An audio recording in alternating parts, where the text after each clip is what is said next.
이름으로 여러분 축복하고 환영합니다. 우리 옆에 보면서 인사하겠습니다. 잘 오셨습니다.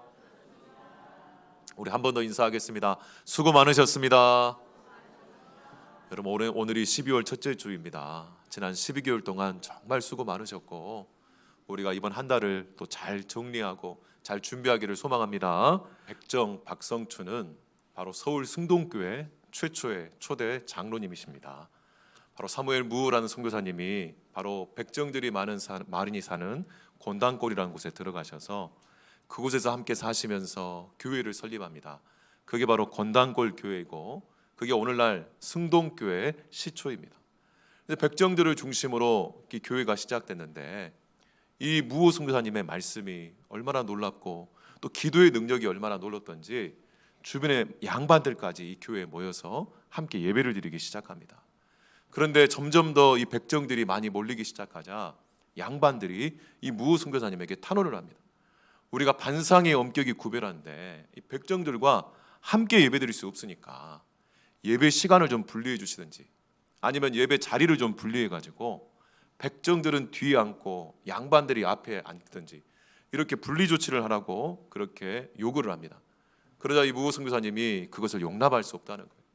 왜냐하면 우리 모두가 다 죄인이고 우리 모두가 은혜로 구원받은 차별이 없는 자들인데 우리가 바깥에서는 차별할 수 있지만 교회 안에서는 그럴 수 없다 해가지고 이 무호 선교사님이 이 양반들의 요구를 받아들이지 않자 이 양반들이 중심이 되어서 교회를 나가서 인근에 홍문골 교회라고 새로 설립을 하고 따로 예배를 드리게 됩니다.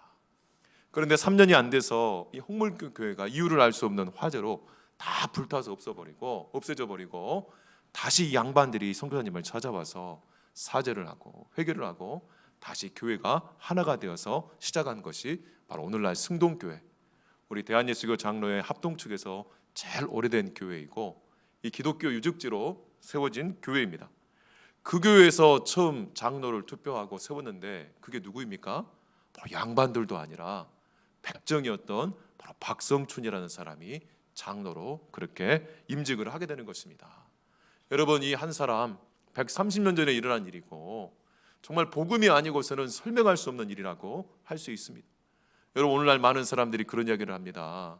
오늘날에도 이 빈부귀천이 물질 때문에 있고 또 출세와 성공, 권세와 명예 때문에 사람들이 차별하고 다르게 대하지만 그래서 사람들이 바뀌지 않을 것 같지만 성경은 분명히 말하고 오늘날도 많은 간증들이 이야기하듯이 복음 안에서 새로운 변화와 능력이 우리에게 주어짐을 믿으시기를 주님의 이름으로 축원합니다. 여러분, 우리가 지난주에도 말씀을 드렸습니다. 우리가 그리스도 안에 있으면 새로운 피조물이 된다. 이 새로운 피조물이다라고 하는 것은 원뜻이 뭐냐면 완전히 다른 차원의 세계에 속하게 된다. 이제는 죄와 사망의 법이 다스리는 나라가 아니라 생명의 성령의 법이 다스리는 하나님 나라에 속한 새로운 창조 세계에 살아가는 존재들이다라고 말씀을 드렸습니다. 그래서 이 그리스도 안에 있을 때 우리에게 일어나는 놀라운 변화를 우리가 나눔지에 보시면 3개 말씀드렸습니다. 우리가 아침마다 눈을 뜰 때마다 이것을 묵상해야 돼요. 그리고 우리가 우리 자녀들을 볼 때마다 이 사실을 가르쳐야 돼요. 우리 사랑하는 가족들과 이웃들에게 이 그리스도 안에 있을 때 우리 안에 얼마나 놀라운 일이 일어나는지를 우리가 가르치는 은혜가 있기를 주님의 이름으로 축원합니다. 우리 첫 번째가 뭐였습니까? 우리 따라서 합니다. 나는 그리스도 안에서 하나님이 완전히 받아들이셨다. 하나님이 용서하시고 자녀로 완전히 받아들이셨다. 우리 큰 목소리로 하겠습니다. 우리 지난주에 자세히 말씀드렸죠. 하나님의 원수 되었던 우리 주인이 예수 그리스도의 그 놀라운 보혈의 피로 우리가 하나님의 자녀가 되었다는 거예요. 그래서 이 죄책감으로부터 자유하고 두려움으로부터 자유하고 하나님이 주시는 이 평안을 누리고 평강을 누리게 되었다라고 말씀합니다. 우리 두 번째로 따라서 합니다. 나는 그리스도 안에서 특별한 존재가 되었다. 우리 중고등부, 유초등부 친구들만 한번 따라하겠습니다. 나는 그리스도 안에서 그 누구와도 비교할 수 없는 특별한 존재가 되었다. 믿으시면 아멘. 우리는 상품이 아니라고 했어요. 값을 매길 수 있는 상품이 아니라고 했어요. 여러분 오늘날 대학은 진리의 전당이라고 했지만 대학이 어떻게 보면 순위가 매겨져 가지고 어떤 대학은 100만 원짜리, 어떤 대학은 10만 원짜리. 그래서 여러분 오늘날도 신문에 보면 대학 순위가 매겨지지 않습니까? 그건 진리의 전당이라고 할 수 없는 겁니다. 마치 학원과 같아요. 취업 학원으로 전락해 버렸어요. 심지어는 우리 가정도 그렇습니다. 가정도 어렸을 때부터 아이들을 어떻게든 만 원짜리를 10만 원짜리 되게 하겠다고 좋은 유치원 보내기 위해서, 좋은 학교 보내기 위해서 위장 전입을 마다하지 않고 학군을 생각하고 그리고 이사를 하고 이렇게 어떻게든 우리가 이 상품 가치를 높이기 위해서 몸부림치고 있는데, 우리가 분명히 알아야 할 것은 우리는 그리스도 안에서 상품이 아니라 최고의 걸작품이다. 그 누구와 비교할 수 없는 유일무이한 걸작품이라고 성경은 말씀하고 있습니다. 그러므로 여러분 우리 자신에 대해서 우리가 확신을 가져야 돼요. 이 세상적인 기준을 가지고 확신을 갖는 게 아니라 내가 명문대 출신이니까, 내가 대기업 출신이니까, 내가 정말 사회적인 기준, 세상적인 기준으로 확신을 가진 사람은 나중에 그것 때문에 힘들어질 겁니다. 우리는 세상적 기준이 아니라 하나님의 기준으로, 말씀의 기준으로 우리는 유일무이한 최고의 걸작품이라는 사실을 우리가 믿을 때 우리는 어떤 환경과 상황 속에서 당당하게 자기의 존엄성을 잃어버리지 않고 누구에게 비교당하지 않고 또 다른 사람을 비교하지 않고 그렇게 이 박성춘 장로님처럼 그런 삶을 살 수가 있다는 겁니다. 여러분 말이 장로님이지 얼마나 많은 차별을 받았겠습니까? 얼마나 많은 모진 그런 고초를 겪었겠습니까? 지금도 아니라 130년 전에 반상이 엄격하게 구분되고 고종 황제가 있는 왕정 체제에서 가장 최 밑바닥 불가촉 천민에 해당하는 이 사람이 어떻게 그렇게 놀라운 존엄성을 가지고 한 교회를 책임지는 장로가 되고, 그리고 만민공동회의라고 여러분 이제 한국 역사를 보시면 우리나라에 처음으로 러시아가 우리 정세에 관여를 하기 시작하면서 러시아 공사가 이 조정에 채워지고 심지어 고종 황제는 말할 것도 없고 국정에 관여를 하기 시작합니다. 그래서 많은 문제들이 초래돼요. 그래서 이 외세의 침략으로부터 우리의 독자적인 정말 정치를 감당하고 우리 민족의 운명을 감당해야겠다는 생각으로 양반부터 또 수많은 대신들부터 저 사회 밑바닥 바로 백정과 천민들에 이르기까지 모든 사람들이 종로 앞 광장에 모여서, 당시 여러분 이 한양의 인구가 한 20만 명 정도 됐다는데 15,000명, 2만 명 가까이 모였어요. 10분의 1이 모인 겁니다. 10분의 1이. 그래서 정말 빈부귀천을 막론하고 모두가 한마음으로 만민 공동회를 만들어가지고 우리가 공동체적으로 이 나라의 운명을 결정하다라는 그런 힘을 발휘하게 됩니다. 거기에 초대 개막 연설을 누가 했다고요? 백정이었던 바로 박성춘 장로님이 하시면서 그 기록이 역사적으로 남아 있습니다. 그리고 이 만민공동의 힘을 얻어서 결국은 러시아의 외세의 간섭이 물리치게 돼요. 그런데 조금 지나니까 이 고종 황제가 이 만민공동회가 부담스러워서 이것을 무력으로 진압해서 만민공동회를 무산시켜 버립니다.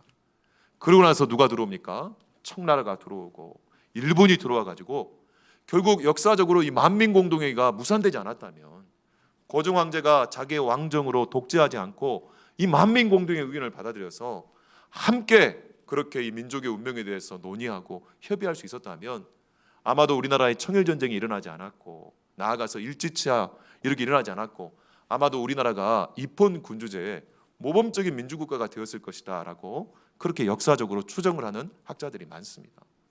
여러분 우리가 정말 이 하나님 안에서 시대를 뛰어넘는 바로 이 하나님이 주시는 이 존엄성, 하나님이 주시는 이 정체성이 우리 자녀들에게, 우리 성도들에게 반드시 있어야 될 줄 믿습니다.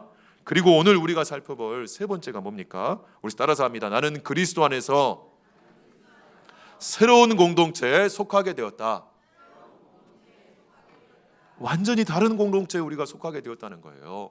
그 공동체가 어떤 공동체인지 오늘 본문 에베소서 2장 11절부터 22절까지 해서 세 가지로 우리에게 말씀해 주고 있습니다. 첫 번째 우리 2장 19절 말씀 한번 같이 읽어보겠습니다. 에베소서 2장 19절입니다. 시작. 그러므로 이제부터 너희는 외인도 아니요 나그네도 아니요 오직 성도들과 동일한 시민이요 하나님의 권속이라. 아멘. 이게 하나님의 권속 옛날 말로 되어 있는데 원뜻은 뭐냐면 가족이라는 뜻이에요. 가족. 우리는 하나님을 아버지로 모시는 가족임을 믿으시기를 주님의 이름으로 축원합니다. 여러분 가족은 뭡니까? 우리가 함께 먹고 자고 그리고 함께 서로를 책임져 주고 함께 서로를 돌보는 사이가 바로 가족입니다. 그래서 여러분 식구란 말이 뭡니까? 입구자를 써서 함께 먹으면서 이 생명을 유지하고 생명을 돌보고 생명을 감당하는 뜻이 이 가족 안에 있습니다. 여러분 우리는 영적인 가족이어서 우리의 영의 양식인 하나님의 말씀을 이렇게 함께 먹고 하나님의 말씀을 함께 나누면서 하나님을 아버지로 보시는 가족임을 믿으시기를 주님의 이름으로 축원합니다. 여러분 에베소서 전반부 2장 1절부터 10절까지 우리 살펴보진 않았지만 전반부는 우리가 그리스도 안에 있으면 우리 신분과 존재가 변한다라고 말씀합니다. 어떻게 변했어요? 내가 그리스도 안에서 바로 완전히 하나님의 자녀로 받아들여졌다. 내가 그리스도 안에서 세상적인 기준으로 판단되고 비교되는 존재가 아니라 비교할 수 없는 특별한 최고의 걸작품이 되었다. 믿으시면 아멘. 이게 에베소서 2장 1절부터 10절까지의 전반부의 내용입니다. 그리고 오늘 우리가 살펴보는 2장 11절부터 22절까지는 우리의 이제 관계가 변화됐다는 관계가. 이 신분과 존재가 변화돼서 이제는 우리가 이 땅 가운데서 우리가 살아가는 삶의 관계가 완전히 다른 차원으로 변하게 되었다라고 하는 겁니다. 첫 번째 어떤 관계라는 겁니까? 바로 하나님의 가족이 되었다는 거예요. 아버지 하나님의 가족이 되었다라고 말씀하고 있습니다. 그러면서 우리 어린 친구들에게 어렵겠지만 2장 11절부터 바로 그 다음 본문까지 여러 막 기준이 나옵니다. 너희는 옛날에 우리 완전히 다른 차원에 속한 사람이었다라고 말씀하는데 한마디로 말하면 뭐냐면 이방인이라는 거예요. 이방인. 오늘 2장 11절 말씀 보시면 그러므로 생각하라 너희는 그때 육체로는 이방인이요. 11절부터 바로 12절까지 7가지 부분에 있어서 우리는 완전히 다른 사람이었다는 거예요. 이방인이었다는 거예요. 여러분 이방인이라는 것이 무슨 뜻일까요? 우리 아이들 입장에서 보면 외계인, 완전히 다른 사람 이런 뜻으로 생각할 수가 있습니다. 이 이방인이라는 것은요 유대인 중심의 사고에서 생각되는 거예요. 여러분 전에도 계속 말씀드리고 사도행전에 우리가 새벽마다 살펴본 사도행전에서 나오지만 유대인들이 이방인들이 갖고 있는 이 편견과 부정적인 마음은 우리가 상상할 수 없을 만큼 정말 대단했어요. 그렇게 미워하고 인간 취급을 안 했습니다. 지금까지 나와 있는 이 탈무드에도 보면 유대인들은 이방인을 개라고 얘기해. 그래서 이방인 여자가 그렇게 해산할 때도 도와주지 말아라. 낳아봤자 기만 낳을 뿐이다. 여러분 개라고 하는 것이 동서고금의 욕이지 않습니까?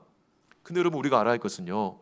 그렇게 수천 년 동안 이방인을 개 취급하고 무시하고 차별했던 이 유대인들이 지난 2000년 동안 세계에서 그렇게 개 취급을 당하면서 차별을 받았습니다. 여러분 유럽에서 바로 중세 천년 때예요. 유럽의 웬만한 가게들, 고급 음식점들에는 문패가 딱 팻말이 붙어 있었어요. 출입문에 뭐라고 했냐면 개와 유대인은 출입 금지. 그러니까 여러분 똑같이 돌려받게 돼 있다는 거예요. 우리가 누군가를 무시하고 차별하고 그렇게 못되게 하면요 반드시 우리가 나중에는 그런 취급을 받을 거예요. 우리뿐만 아니라 우리 자손들과 우리 후손들이 그런 취급을 받을 것이라는. 그렇기 때문에 이 유대인들이 이방인들이 갖고 있는 이 편견과 이 차별이 결국은 지난 2000년 동안 다시 그들에게 돌아오게 되고, 그리고 또 어떻습니까? 오늘날 여러분 뉴스를 보시는 거 아시는 것처럼 또다시 이 팔레스타인 지방에서 유대인들이 또 이방인들을 그렇게 차별하면서 무참하게 지금 또 사륙하고 전쟁으로 서로가 서로를 죽이고 있는 이런 실정에 이르게 되었다라고 하는 것입니다. 그러므로 여러분 우리가 분명히 알아야 할 것은 그리스도 안에서 우리가 하나님의 가족이 되었다는 것은 어떤 뜻이냐면 이제 예수를 믿는 우리 성도들은요 서로를 바라볼 때 서로의 고향이나 출신이나 또 물질적인 수준, 학력의 수준 때문에 우리가 다르게 보고 차별했던 것들이 이제는 무효가 되고 무산이 되었다는 것을 반드시 기억해야 된다라고 하는 겁니다. 여러분 나와 다른 것이 잘못된 것이 아닙니다. 나와 다른 것이 틀린 것이 아니에요. 다른 것은 다를 뿐이라는 거예요. 근데 여러분 이 전체주의 사회에서는 다른 것이 잘못된 것처럼 그렇게 다른 사람들을 용납을 하지 않습니다. 나와 바라보는 정치적 관점이 다르다고, 나와 바라보는 이 취향이 다르다고 그 사람을 은연중에 차별하고 그 사람을 은연중에 왕따하는 일들이 오늘 우리 유초등학교 그 학교에서부터 얼마나 많이 일어나는지 모른다는 거예요. 여러분 안타깝게도 우리 기독교 역사 가운데 지난 2000년 동안에 우리 예배 전통 안에서도 얼마나 많은 차별들이 교회 안에서 있었는지 몰라요. 여러분 단상을 보시면 우리 지난 1000년 동안의 이 기독교 역사의 이 예배 가운데 정말 각종 그렇게 차별을 일삼았던 악기가 3개가 다 앞에 있습니다. 하나가 뭐냐면 오르간이고, 하나가 피아노이고, 하나가 드럼이에요. 여러분 중세 때까지 교회에서는요, 이 오르간만 악기로 쓸 수가 있었어요. 오르간 외에는 다 경건하지 않은 악기여가지고 부정하게 취급을 받았습니다. 근데 17세기 어간에 이 민중에서 쓰던 이 피아노가 예배당으로 들어오면서 이 피아노를 가지고 이 예배를 드릴 때 악기를 쓰느냐 안 되느냐, 이것 가지고 분란이 일어나고, 이것 가지고 교회가 싸움이 나고 분열된 기록이 중세에 남아 있습니다. 그리고 여러분 1980년대 전후로 어떻습니까? 이 드럼이 과연 예배 때 이 정말 시끄러운 이 드럼이 예배당에 들어와서 예배 때 쓰일 수 있느냐 없느냐, 이것 가지고 막 그렇게 싸웠어요. 제가 드리고 싶은 말씀은 본질과 비본질적인 것을 구별해서, 복음에 대한 본질은 절대로 우리가 양보할 수 없지만 비본질적인 것, 바로 문화적이고 취향에 관련된 것은 우리가 다른 것을 인정하고 서로 용납하고 우리가 받아들일 수 있는 마음이 우리에게 있어야 된다라고 하는 겁니다. 그럴 때 우리가 차별하지 않고 우리가 진심으로 서로 하나가 되고 정말 서로를 배려하면서 그렇게 가족이 될 수 있다라고 말씀하고 있는 것입니다. 여러분 나눔지를 보시면 로마서 3장 22절 말씀이 있습니다. 우리 갈라디아서 3장 28절과 함께 우리 같이 한번 읽어보겠습니다. 시작. 곧 예수 그리스도를 믿음으로 말미암아 모든 믿는 자에게 미치는 하나님의 은이 차별이 없느니라. 너희는 유대인이나 헬라인이나 종이나 자유인이나 남자나 여자나 다 그리스도 예수 안에서 하나이니라. 아멘. 여러분 왜 차별이 없습니까? 첫 번째 이유는 우리 모두가 다 죄인이기 때문이라는 거예요. 여러분 우리가 은근히 어떤 사람을 왕따하고 어떤 사람을 무시하고 어떤 사람을 정죄할 때 그 정죄의 이면이 뭐가 있냐면 나는 그렇지 않다는 거예요. 나는 저 사람보다 낫다는 거예요. 나는 저 사람보다 의인이라는 이런 자기의가 마음 안에 숨어 있습니다. 근데 성경은 분명히 말한다는 거예요. 우리 모두는 다 의인이 아니라 의인은 없나니 하나도 없고 다 죄인이라는 거예요. 여러분 이것을 믿으셔야 돼요. 지금 내가 저 사람보다 좀 새벽기도 더 한다고, 헌금 좀 더 한다고, 내가 정말 봉사 좀 더 한다고 내가 마치 의인인 것처럼 착각하면서 그렇지 못하는 사람을 정죄하고 판단하고 주임 취급해서는 안 된다는 거예요. 여러분 노방전도를 하는데 어떤 분이 그러더라고요. 교회에 기분 나빠서 못 나가겠다. 왜 그래요? 왜 그러십니까? 했더니 죄인 취급한다는 거예요. 자기를 이렇게 무시한다는 거예요. 여러분 그렇습니다. 우리가 진짜 복음을 알면, 우리가 율법이 아니라 복음을 알면 사람들이 물론 죄인이고 우리가 예수 믿기 위해서 죄인됨을 고백해야 되지만 죄인 취급해서는 안 돼요.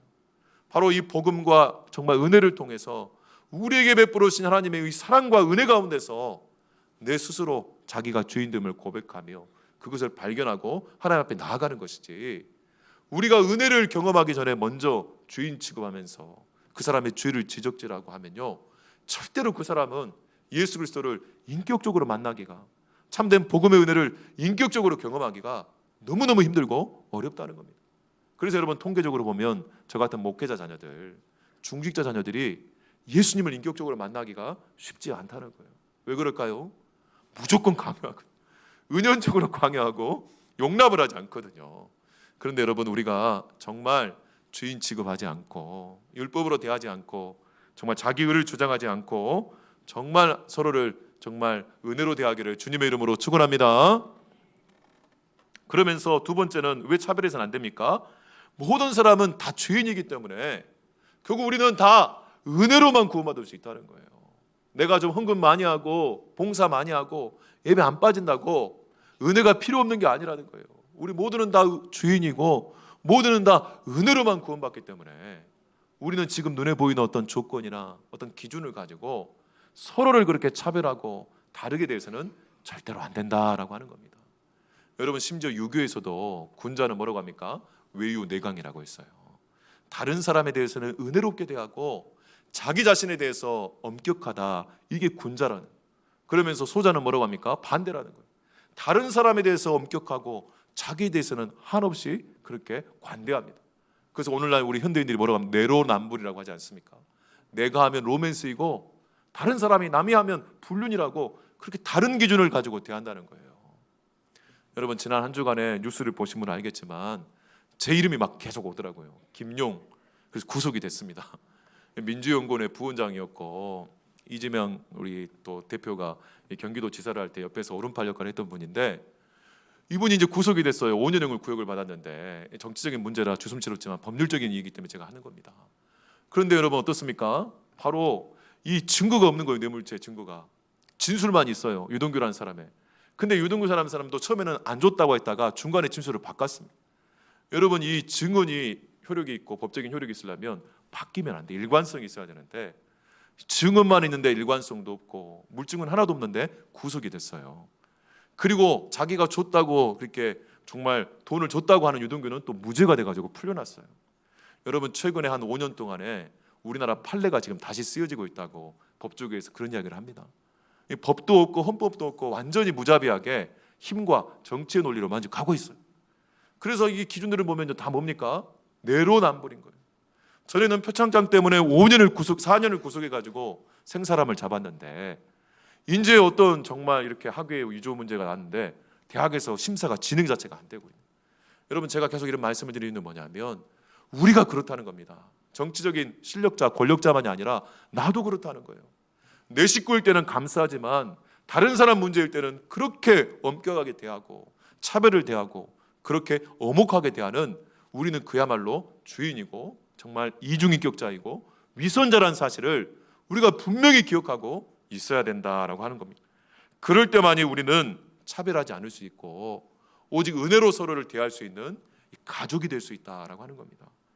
여러분 그래서 오늘 에베소 2장 13절에 뭐라고 합니까?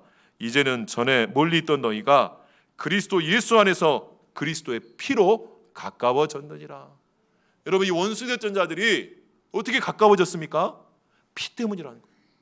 여러분 우리가 그런 얘기 하지 않습니까? 서로 막 갈등이 고조되면 누군가 그런 얘기를 하잖아요. 피를 봐야 이 싸움이 멈출 것 같다고. 피를 봐야 이 갈등이 멈출 것 같다고. 여러분 이 셰익스피어의 유명한 소설 로미오와 줄리엣 때 보면 완전히 철천지 원수 집안이 결국 나중에 화목을 합니다. 어떻게 될까요? 바로 로미오와 줄리엣가 둘이 피를 보고 둘이 스스로 목숨을 끊을 때 비로소 이 피를 보고 이 원수 집안이 화해를 하는 것을 우리가 볼 수가 있습니다. 여러분 이 인류에 반목하고 선을 긋고 싸우고 다투고 서로 죽이는 이 지옥 같은 세상에서 바로 예수 그리스도가 대신 피를 흘려주시고 바로 그 그리스도의 피를 바라볼 때 우리가 우리의 분노를 진정하며 저 원수된 자를 품을 수 있는 사랑의 마음을 주시고 우리가 하나가 되고 서로 용서하고 용납할 수 있다라고 하는 겁니다. 이 그리스도의 피를 아직 보지 않은 사람은요 이 원한을 해결할 수가 없어요. 이 원한을 풀 수가 없어요. 그래서 여러분 우리가 이 원한을 뒤로 물러줄 것이냐 아니면 그리스도의 피를 통하여 우리가 정말 용서하고 용납하며 이 은혜를 우리 후손들에게 물러줄 것이냐 바로 이 차이에 있다는 겁니다. 여러분 박성춘 장로님 얼마나 많은 차별과 어려움이 겪었는지 모릅니다. 그런데 용서가 이 복음 안에서의 새로운 정체성으로 완전히 다른 차원의 세상을 살아가면서 자기 개인의 인생을 넘어서서 한 공동체 승동교회라는 이 공동체가 복음의 공동체가 되도록 만들었고 나중에 그의 아들이 박세양이라고 백정의 자식 아닙니까? 이 박성준 장로님이 예수를 만나지 않았다면 이 아들은요 백정의 자식으로 그렇게 불가족 천민으로 살아갔을 거예요. 근데 그가 예수를 만나고 나서 그 아들이요 우리나라 최초의 서양 의사가 되어서 연세대 세브란스 병원 1호 의사 면허증 취득자가 됩니다. 그리고 이분이 나중에는 독립군에 참여해서 독립군 군의관이 되어가지고 독립군에서 또 치료 사역을 감당하면서 해방을 맞이하는 우리나라의 중심적인 건국의 인물이 됩니다. 이처럼 여러분 오늘도 마찬가지입니다. 우리가 그리스도 안에서 하나님의 가족이 되어서 서로 차별하지 않고 서로 있는 그대로 서로를 대하며 세상적인 기준과 조건으로 서로를 판단하고 정죄하는 것이 아니라 하나가 되는 은혜가 있기를 주님의 이름으로 축원합니다. 두 번째는 어떤 새로운 공동체입니까? 바로 우리 에베소서 2장 20절 말씀을 같이 읽겠습니다. 시작. 너희는 사도들과 선지자들의 터 위에 세우심을 입은 자라 그리스도 예수께서 친히 모퉁이 돌이 되셨느니라. 너희는 그리스도의 몸이요 지체의 각 부분이라. 아멘. 우리는 그리스도의 몸이라는 거예요. 하나님 아버지의 가족일 뿐만 아니라 이제는 그리스도가 우리의 머리가 되시고 주인이 되시고 왕이 되셔서 그분의 몸이 되어서 그분이 원하시는 뜻을 따라 순종하고 살아가는 그리스도의 몸이다라고 말씀하고 있는 것입니다. 여기 2장 20절에 보시면 예수께서 친히 모퉁이 돌이 있습니다. 여러분, 모퉁이 돌이 뭐냐면 벽과 벽이 만나는 곳 아니겠습니까? 그리고 여러분, 모퉁이 돌이 그 건물의 규모를 결정하고 그 건물의 구조를 결정합니다. 여러분, 이 기둥을 받치고 있는 것이 주춧돌인데 바로 벽과 벽이 만나는 마지막 이 네 귀퉁이, 어떤 5귀퉁이, 바로 이 모퉁이 돌이 무너지면 양쪽의 벽들이 다 무너지고 건물이 설 수가 없는 겁니다.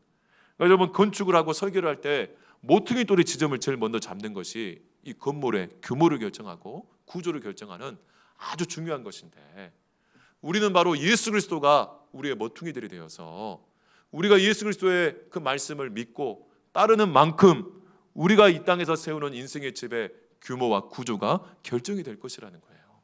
바로 이 그리스도가 이 선지자와 사도들이 예수님에 대해서 가르쳐 주신 이 말씀의 터 위에 우리 인생의 집을 짓고 우리가 그 그리스도의 몸을 이루고 그리스도의 사명을 감당하는 존재다라고 하는 것을 이 말씀하고 있는 것입니다.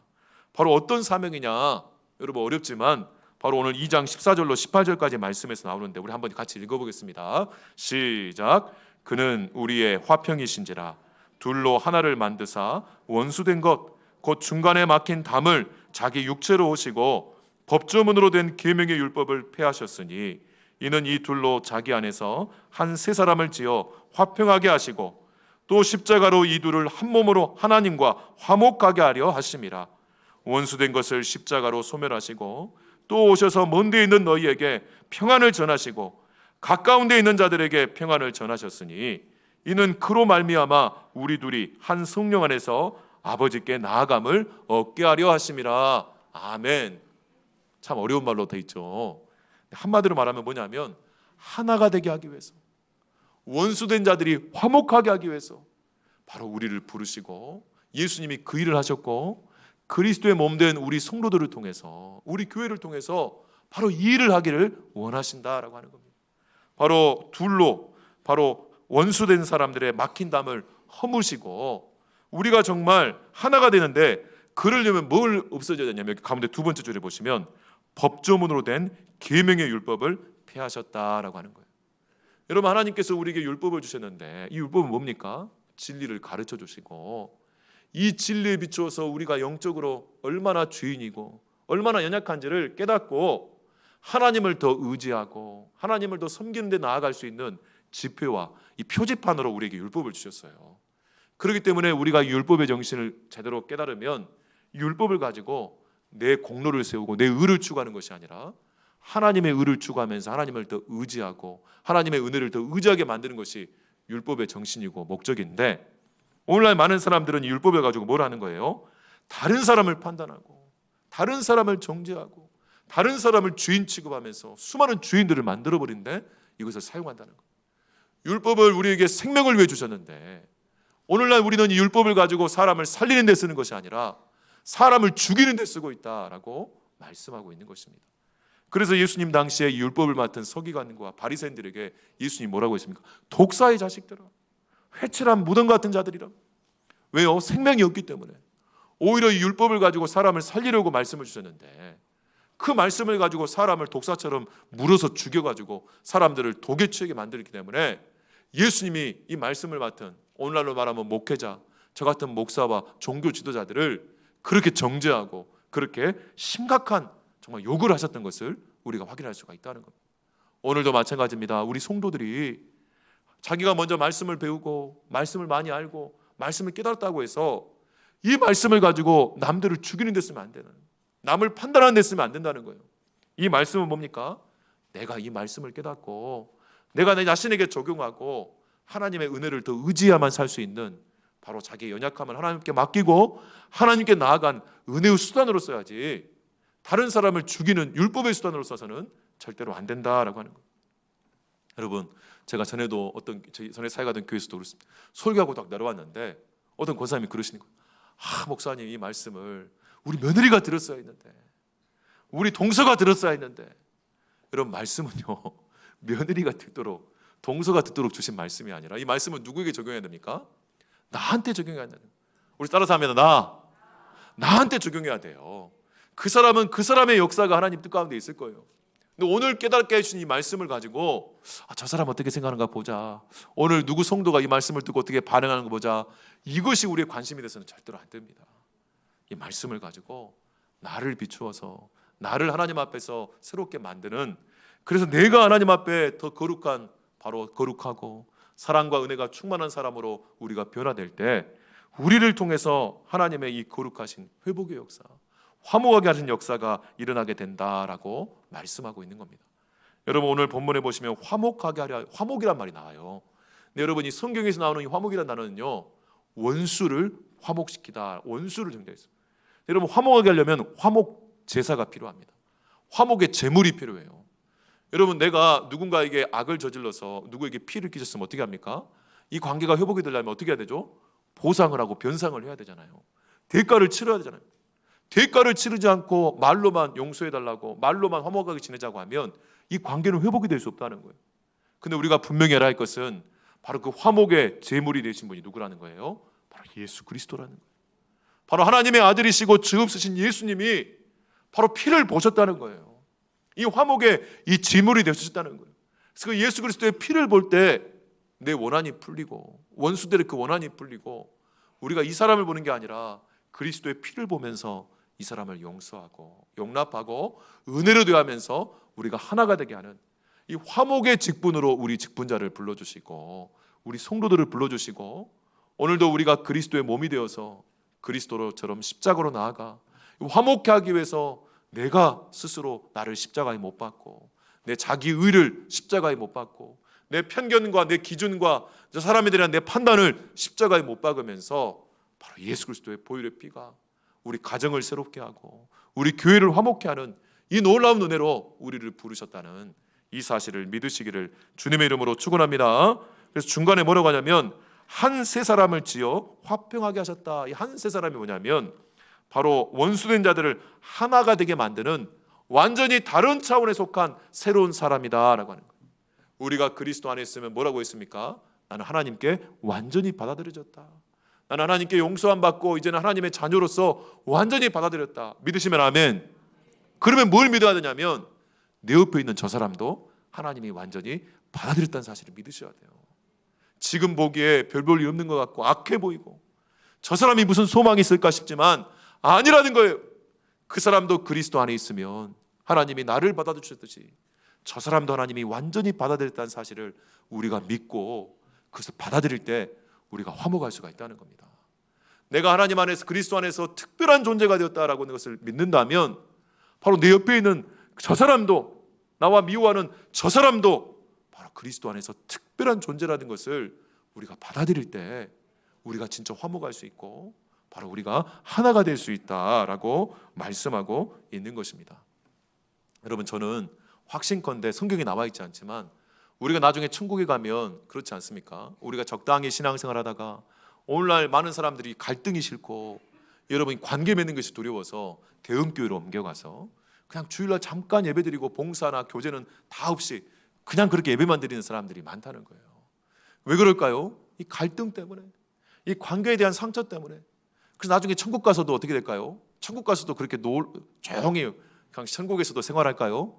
저는 그렇게 생각하지 않습니다. 성경의 문맥 속에서 제가 판단하면 천국에 가면 여러분 세상 만물 모든 믿는 사람들이 다 와서 함께 살 텐데 다 따로따로 흩어져서 살까요?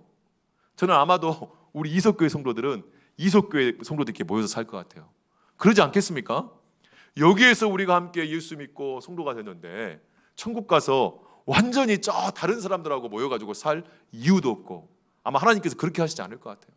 하나님께서 이석교회 성도를 이렇게 모이게 하셨으면 천국 가서도 바로 우리 이석교회 성도들이 모여있는 그 주소지가 있을 것 같아요. 근데 여러분 제가 왜 이 말씀을 드리냐면 지금 불편하게 여기는 그분이요 천국 가서도 영원히 보게 될 것입니다. 그렇기 때문에 지금부터 부셔야 돼요. 여러분 우리가 누리는 평화가 갈등이 무서워서 뒤로 물러서 가지고 사람들과 벽을 치고 누리는 평화라고 하면 그건 참된 평화라고 할 수 없습니다. 정말 갈등의 중심에 들어가서 그리스도의 피로 우리가 정말 용서하고 용납하여 회복되고 이루어지는 평화가 진정한 평화일 줄 믿습니다. 마지막 세 번째, 우리가 나는 그리스도 안에서 뭐라고 합니까? 성령의 전환에 속하게 되었다. 우리 마지막으로 에베소서 2장 21절 22절 말씀 같이 읽겠습니다. 시작. 그의 안에서 건물마다 서로 연결하여 주 안에서 성전이 되어가고 너희도 성령 안에서 하나님이 거하실 처소가 되기 위하여 그리스도 예수 안에서 함께 지어져 가느니라. 아멘. 우리가 하나님 아버지께 속한 가족이요, 예수 그리스도의 몸일 뿐만 아니라 우리는 성령이 거하시는 전임을 믿으시기를 주님의 이름으로 축원합니다. 성령이 거하시는 전을 뭐라고 합니까? 성전이라고 하죠. 이 구약에 보면 성전에 세 가지 기능이 있어요. 첫 번째는 뭡니까? 속죄예요. 속죄. 이 죄를 사하여 주시는 이 속죄의 은혜가 이 성전에 있습니다. 두 번째는 뭡니까? 하나님의 임재예요. 이제 하나님과 우리의 관계를 막는 죄가 해결이 되었기 때문에 하나님이 우리와 영원히 함께 하시면서 하나님의 영광과 은혜와 임재가 우리 삶 가운데 딱 나타나게 하세요. 그래서 하나님의 임재 가운데 사는 사람은요, 명품으로 치장하지 않아도 얼마나 존귀하고 아름다운지 몰라요. 명품으로 치장해도요, 하나님의 영이 함께하는 것이 아니라 거짓 귀신이 함께하는 자들은 오히려 정말 위화감을 들게 만들고 생명의 역사가 아니라 사망의 역사를 일으키는 것을 볼 수가 있습니다. 여러분, 돈이 없으니까 비굴해지고 돈이 많으면 천박해지는 이런 삶이 아니에요. 우리가 돈이 없어도 하나님의 영광과 임재가 있으면 비굴해지지 않을 수 있습니다. 그리고 하나님께 기도하면서 하나님이 하실 때까지 기다리며 인내할 수 있어요. 돈이 많아져도 우리가 그것 때문에 천박해지지 않고 갑질하지 않아요. 왜요? 하나님의 임재가 있기 때문에. 오히려 우리에게 주시는 권세와 이 물질을 가지고 정말 존엄성을 잃어가는 사람들을 회복시키고 축복하고 그들을 하나님께로 인도하는 축복의 통로가 될 수 있지, 이 물질 가지고 명품을 치장하면서 갑질하고, 정말 오늘날 우리 위정자들의 모습 보십시오. 사회 지도층의 모습 보십시오. 얼마나 천박합니까? 얼마나 정말 그렇게 비참한 우리가 이 정치 환경 속에 있습니까? 정말 우리가 하나님의 임재가 가득한 성령이 되시기를 주님의 이름으로 축원합니다. 마지막으로 이 성전에 하나님의 축복이 있습니다. 거룩하고 아름다운 삶이 있어요. 여러분, 이 성경에서 말하는 거룩은요, 세상으로부터 분리되어져 있는 거룩을 말하는 것이 아닙니다. 여러분, 저 사찰처럼 이 더러운 세상 속세를 떠나서 저 산속 한복판에 있으니까 거룩해진 것이라고 하면 이건 거룩한 게 아니라 미숙한 거예요. 진짜 거룩은 뭡니까? 이 더러운 세상 한복판에 존재하면서도 때묻지 않고 하나님의 영광스럽고 아름답고 거룩한 모습을 사람들에게 나타낼 수 있는, 그게 바로 진정한 거룩이다라고 하는 겁니다. 바로 우리 한 사람 한 사람 하나님은 성전으로 세우셔서 내가 있는 그 가정에서 우리 사랑하는 배우자와 자녀들에게 정말 하나님의 이 대속의 은혜가, 또 하나님의 임재의 영광이, 그리고 하나님의 이 거룩하고 아름다운 삶의 그 향기가 나를 통해 나타나게 하면서 이 성전을 통해 수많은 죄인들을 불러서 하나님께로 인도하는 이 거룩한 성전으로 우리를 불러주심을 믿으시기를 주님의 이름으로 축원합니다. 근데 문제는 뭡니까? 지금 지어져 가고 있는 중이에요. 완성품이 아니에요. 아직 부족합니다. 그렇기 때문에 우리가 함께 격려하고 함께 위로하고 축복하면서 가야지, 이것밖에 못한다고 정죄하고 판단하고 그래버리면 우리는 이 교회됨을 잃어버릴 수밖에 없다라고 하는 겁니다. 말씀을 맺겠습니다. 나는 그리스도 안에서, 우리 따라서 합니다. 나는 그리스도 안에서 하나님의 가족 안에 속하게 되었다. 나는 그리스도 안에서 그리스도의 몸 안에 속하게 되었다. 나는 그리스도 안에서 성령의 전 안에 속하게 되었다. 아멘. 기도하겠습니다. 하나님 아버지, 감사합니다. 주님, 진심으로 사랑하시는 우리 귀한 성도들, 오늘도 그리스도 안에서 새로운 피조물이 되게 하셔서 우리를 하나님이 완전히 받아들여 주시고 특별한 존재가 되게 하시고 특별히 새로운 공동체에 속하게 하셔서 하나님의 가족이요 그리스도의 몸이요 성령의 전으로서 오늘도 존귀하게 살아갈 수 있는 은총과 자비를 주심을 감사합니다. 그래, 우리 교회 안에 우리 살아가는 모든 성도들이 서로 세상적인 기준을 가지고 차별하고 판단하지 않게 하여 주시고, 아버지, 율법을 가지고 판단하며 정죄하는 것이 아니라 율법을 가지고 우리의 연약함을 고백하며 함께 하나님의 은혜로 나아가는 축복의 통로들이 되게 하여 주시옵소서. 모든 것 감사드리며 예수님 이름으로 기도하옵나이다. 아멘.